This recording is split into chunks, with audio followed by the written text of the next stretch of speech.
Running footsteps, light, soft-soled shoes made of curious leathery cloth brought from Ceylon, setting the pace. Thick flowing boots, 2 pairs, dark blue and gilt, reflecting the moonlight in blunt gleams and splotches, following a stone's throw behind. Soft shoes flash through a patch of moonlight, then darts into a blind labyrinth of alleys and becomes only an intermediate scuffle ahead, somewhere in the enfolding darkness. In go flowing boots, with short swords lurching and long plumes array, finding a breath to curse God in the black lanes of London. Soft shoes leaps a shadowy gate and crackles through a hedgerow. Flowing boots leap the gate and crackles through the hedgerow, and there, startlingly, is the watch ahead. 2 murderous pikemen, a furious cast of mouth, acquired in Holland and the Spanish marches. But there is no cry for help. The pursued does not fall panting at the feet of the watch, clutching a purse. Neither do the pursuers raise a hue and cry. Soft shoes goes by in a rush of swift air. The watch curse and hesitate, glance over at the fugitive, and then spread their pikes grimly across the road and wait for flowing boots. Darkness, like a great hand, cuts off the even flow of the moon. The hand moves off the moon, whose pale caress finds again the eaves and lintels, and the watch, wounded and tumbling in the dust.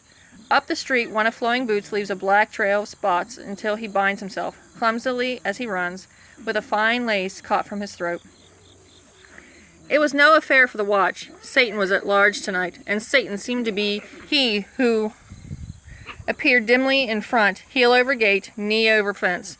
Moreover, the adversary was obviously traveling near home, or at least in that section of London concentrated in his coarser whims, for the street narrowed like a road in a picture, and the houses bent over further and further, coping in natural ambushes suitable for murder and its historic sister, sudden death.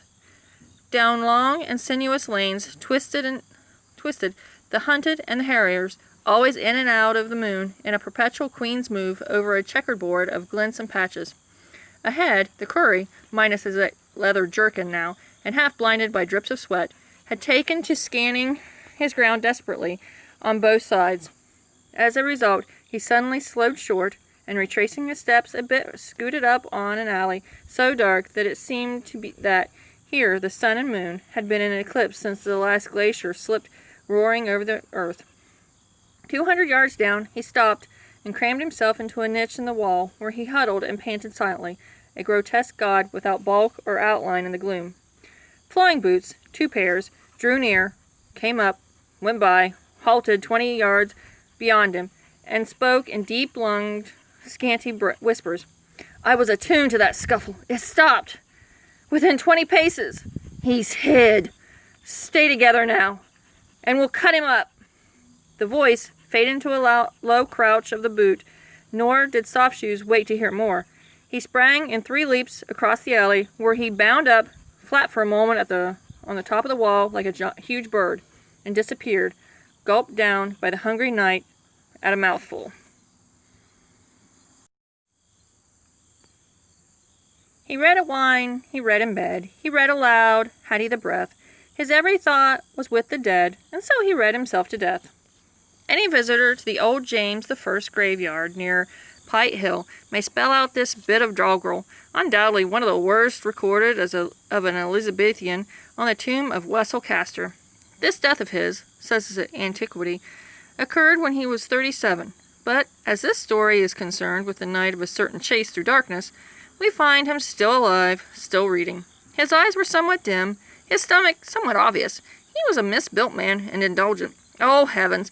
But an era is an era, and in the reign of Elizabeth, by the grace of Luther, Queen of England, no man could help but catch the spirit of enthusiasm. Every loft in Cheapside published its magnum florium, or magazine, of its new blank verse. The Cheapside players would produce anything on sight, as long as it got away from those reactionary miracle plays, and the English Bible had ran through 7 very large printings in as many months. So Wessel Castor, who in his youth had gone to sea, was now a reader of all on which he could lay his hands. He read manuscripts in holy friendship. He dined rotten poets. He loitered about the shops where the Magnum Floria was published, and he listened tolerantly while the young playwrights wrangled and bickered among themselves, and behind each other's backs made bitter and malicious charges of plagiarism or anything else they could think of.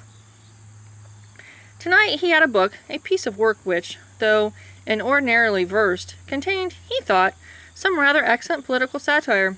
The Fairy Queen, by Edmund Spenser, lay before him under the tumultuous candlelight. He had plowed through a canto. He was beginning another, The Legend of Bremortius or of Chastity. It falls me here to write of chastity, the fairest virtue far above the rest. A sudden rush of feet on the stairs, a rusty swing open of the thin door, and a man thrust himself into the room, a man without a jerkin, panting, sobbing, on the verge of collapse. "Wessel!" Words choked him. "Stick me away somewhere, love of our Lady!" Castor rose, carefully closed his book, and bolted the door in some concern. "I'm pursued!" cried out Soft Shoes. "I vow, there's two short-witted blades trying to make me into mincemeat, and near succeeding. They saw me hop the back wall." "It would need," said Wessel, looking at him curiously, "several battalions armed with blunderbusses and 2 or 3 armadas to keep you reasonably secure from the ravages of the world." Softshoe smiled with satisfaction. His sobbing gasps were giving way to quick, precise breathing. His hunted air had faded to a faintly perturbed irony. "I feel little surprise," continued Wessel. "There are 2 such dreary apes," making a total of 3. "Only 2, unless you stick me away. Man, come alive! They'll be on the stairs in a spark's age." Wessel took a dismantled pike staff from the corner and raised it to the high ceiling, dislodged a rough trap door opening into a garret above. "There's no ladder." He moved a bench under the trap, upon which Soft Shoes mounted, crouched, hesitated, crouched again, and then leaped amazingly upward. He caught at the edge of the aperture and swung back and forth for a moment, shifting his hold, finally doubled up and disappeared in the darkness above. There was a scurry, a migration of rats. As the trap door was replaced, silence. Wessel returned to his reading table, opened to the Legend of Bremortius of Chastity, and waited. Almost a minute later, there was a scramble on the stairs and an intolerable hammering at the door. Wessel sighed, and picking up his candle, rose. "Who's there?" "Open the door!" "Who's there?" An aching blow frightened the frail wood, splintered around the edges. Wessel opened it a scarce 3 inches, and held the candle high. He was to play the Tremosius, the super-respectable citizen, disgracefully disturbed. 1 small hour of the night for rest. Is that too much to ask for every brawler and— "Quiet, gossip! Have you seen a perspiring fellow?" The shadows of 2 gallants fell in immense, wavering outlines over the narrow stairs. By the light, Wessel scrutinized them closely. Gentlemen they were, hastily but richly dressed, one of them wounded severely in the hand, both radiating a sort of furious horror. Waving around Wessel's ready miscomprehension, they pushed by him into the room, and with their swords went through the business of poking carefully into all suspected dark spots in the room, further extending their search to Wessel's bedchamber. "Is he hid here?" demanded the wounded man fiercely. "Is who here?" "Any man but you." "Only 2 others that I know of." For a second, Wessel feared that he had been too damn funny, for the gallants made as though to prick him through. "I heard him on the stairs," he said hastily. "Full 5 minutes ago it was. He most certainly failed to come up." He went on to explain his absorption in the Fairy Queen, but for a moment at least, his visitors, like the great saints, were asymmetrical to culture. "What's been done?" inquired Wessel. "Violence," said the man with the wounded hand. Wessel noticed that his eyes were quite wild. "My own sister! Oh, Christ in heaven! Give us this man!" Wessel winced. "Who is this man?" "God's words! We know not that. What's this trap up there?" he asked suddenly. "It's nailed down. It hasn't been used for years."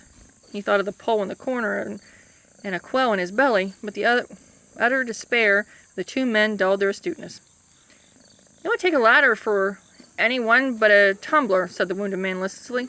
His companion broke into hysterical laughter. "A tumbler! Oh, a tumbler! Oh!" Wessel stared at them in wonder. "That appears to be my most tragic humor," said the man, "that no one could get up there but a tumbler." The gallant with the wounded hand snapped his good fingers impatiently. "We must go next door, and then on." Helplessly, they went, as 2 walking under a dark and stormy swept sky. Wessel closed and bolted the door and stood a moment by it, frowning in pity. A low-breathed "ha!" made him look up. Soft Shoes had already raised the trap and was looking down into the room, his rather elfish face squeezed into a grimace, half of distaste, half of sardonic amusement. "They take off their heads with their helmets," he remarked in a whisper. "But as you and me, Wessel, we are two cunning men." "Now you be cursed!" cried Wessel vehemently. "I knew you for a dog, but when I hear even half the tale like this, I know you for such a dirty cur that I am minded to club your skull." Soft Shoes stared at him blinking. "At all events," he replied finally, "I find dignity impossible in this position." With this, he laid his body through the trap, hung for an instant, and dropped the 7 feet to the floor. "It was a rat, considering my ear for an air of gourmet," he continued, dusting his hands on his breeches.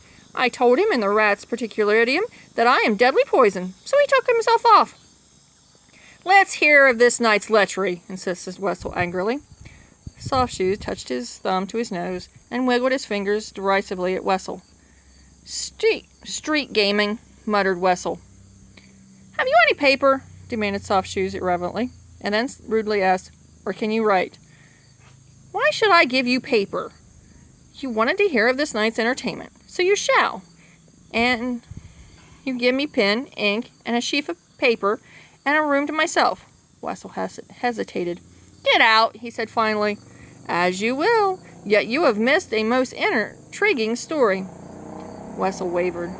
He was soft as taffy, that man. Gave in. Soft Shoes went into the adjoining room with a bedazzled writing material and precisely closed the door. Wessel grunted and returned to the Fairy Queen, so silence came once more upon the house.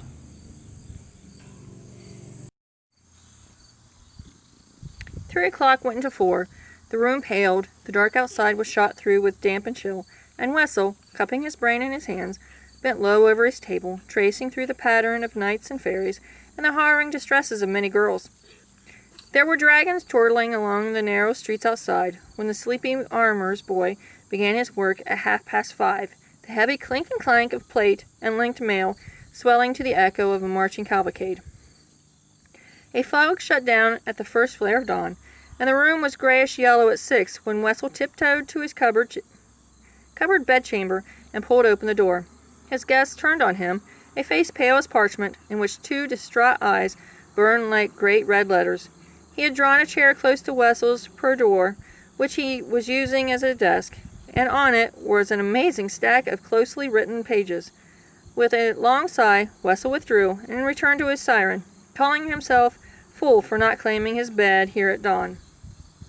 The dump of boots outside, the creaking of old bedrooms from attic to attic, the dull murmur of morning, unnerved him, and dozing, he slumped in his chair, his brain, overladen with sound and color, working intolerably over the imagery that stacked it. In this restless dream of his, he was one of 1,000 groaning bodies, crushed under the sun, a helpless bridge for the strong-eyed Apollo.